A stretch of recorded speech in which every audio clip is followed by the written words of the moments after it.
তুমি শেষ পর্যন্ত সব সত্যি কথা সকলের সামনে স্বীকার করেছো। বাহার ক্ষতি হলো ঠিকই, কিন্তু শেষ পর্যন্ত তুমি বাহার গায়ের সমস্ত কলঙ্ক মুছে দিয়েছো। তোমার মায়ের অসুখে কেউ নিজের গয়না বিক্রি করে টাকা দেবে, এ কথা কেউ আগে কখনো বলেছে? প্রকৃত বন্ধুকে তাকে চিনতে শেখো জিৎ।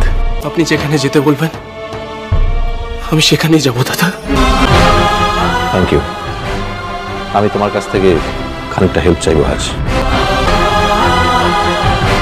একটা ব্যাপারে শেষ দেখার আছে আমার, কারণ মুখোশটা খুলে দেওয়ার আজই শেষ দিন।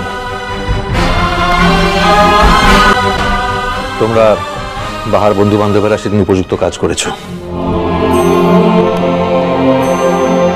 তোমরা যদি সেদিন রুখে না দাঁড়াতে তাহলে হয়তো বাহার জীবন থেকে একটা বছর নষ্ট হয়ে যেত,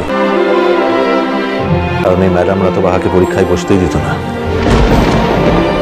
তার জন্য আমি তোমাদের ধন্যবাদ জানিয়ে ছোট করব না, তবে আমি নিশ্চিত যে বাহা জীবন দিয়েও তোমাদের এই বন্ধুত্বের মর্যাদা রাখবে।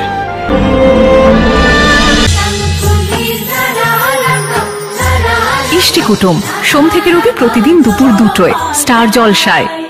ভিডিওটি সম্পূর্ণ বিনোদনের জন্য করেছি, কোনো ভুল ত্রুটি হলে ক্ষমা করবেন। আর ভিডিওটি ভালো লাগলে অবশ্যই লাইক, কমেন্ট, সাবস্ক্রাইব করে দেবেন। ধন্যবাদ।